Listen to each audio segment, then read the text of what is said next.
Hello everyone, ভিডিওটা শুরু করেছি আজকে সকাল থেকে এক কাপ গ্রিন টি এর সাথে। সকালবেলা উঠে শুনছি বাড়িতে কিছু গেস্ট আসবে, তার জন্য একদম সকালেই উঠে দেখি সব বাজার একদম কমপ্লিট আর শাশুড়ি মা সবজি কাটতে বসে পড়েছিল। গেস্ট আসবে যেহেতু অনেক রান্না বান্না সকাল সকাল না শুরু করলে তো দেরি হয়ে যাবে ওর জন্যে। আমিও বসে না থেকে কিছুটা কাজ গুছিয়ে রাখার চেষ্টা করছিলাম, ধুয়ে পরিষ্কার করে নিচ্ছিলাম, সাথে মুগ ডালটাও ভাজতে বসিয়ে দিয়েছিলাম, আস্তে আস্তে সব কিছু কমপ্লিট করি। তার সাথে আবার তখনই চায়ের অর্ডার আসলো, চাটাও করে দিলাম। চা না করে দিলে তো আর উপায় নেই, চা বলে কথা, তার জন্য চাটা করে দিয়ে আমি মাছটা ভাজতে বসিয়ে দিয়েছিলাম। মাছটা আস্তে আস্তে ভাজা হোক, ততক্ষণে আমি একটু বাইরে গেছিলাম, দেখি হালকা হালকা আকাশে মেঘ চলে এসছে। এখন তো রোদ্দুরেরও কোনো বিশ্বাস নেই, মেঘেরও কোনো বিশ্বাস নেই।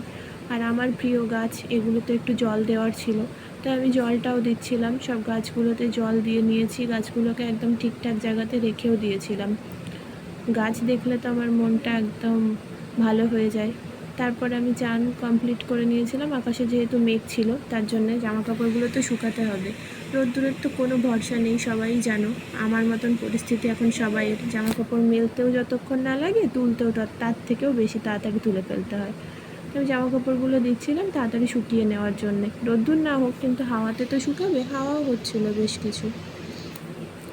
আমি সাথে সাথে সব যত কাজ ছিল সেগুলো কমপ্লিট করতে হবে, কারণ গেস্ট চলে আসলে তখন তাদেরকে রিসেপশনের জন্য একটু টাইম দিতে হবে। আর একটু রান্নাও বাকি ছিল, আমার চিকেনটা রান্না করছিলাম, বাকি ভিডিও ক্লিপগুলো নেওয়া হয়নি। আর গেস্ট চলে আসবে তার জন্য আমি ওদের জন্য একটু ফ্রুট জুস রেডি করছিলাম। ফ্রিজে ছিল অত্যাধিক ঠান্ডা, তো বেশি ঠান্ডা দেবো না, ওর জন্য একটু বাইরে বের করে আমি ঠান্ডা কাটানোর জন্য রেখে দিয়েছিলাম। আর তার সাথে সাথে এই রান্নাগুলোও আমি কমপ্লিট করছিলাম। রান্না করার সাথে সাথে অনেক কাজও কিন্তু গুছিয়ে নেওয়া যায়, শুধু যে রান্নাই করতে হবে তা না। গেস্ট চলে এসেছিলো, তাদেরকে রিসেপশনও করে নিয়েছিলাম। তারপর খাওয়ার জন্য আমি ভাতগুলো রেডি করছিলাম। বেশি সময় আমি ভিডিও ক্লিপগুলো নিতে পারিনি, আসার সময় ওগুলো নিতে পারিনি, তার জন্য দেখাতে পারলাম না।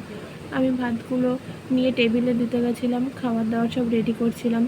যেহেতু অনেকটা বেলা হয়ে গেছিলো, অনেকটা দেরি হয়ে গেছিলো, ওদের আসতে দেরি হয়েছিলো, ওর জন্যই দেরি হয়ে গেছিলো, নাহলে আমার রান্নাবান্না সব গেস্ট আসার আগেই অনেকগুলোই কমপ্লিট হয়ে গেছিলো। ব্যাস, তারপর খাওয়া দাওয়ার পরে আমি আর মা খেতে বসেছিলাম দুজনে।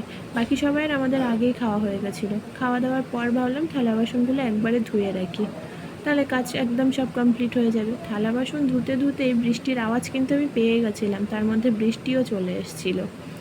বলতে আর অপেক্ষা, তোমরা নিজেরাই দেখো। এর পরের ভিডিওগুলো আমি পরে দেবো, তোমরা দেখতে থাকো।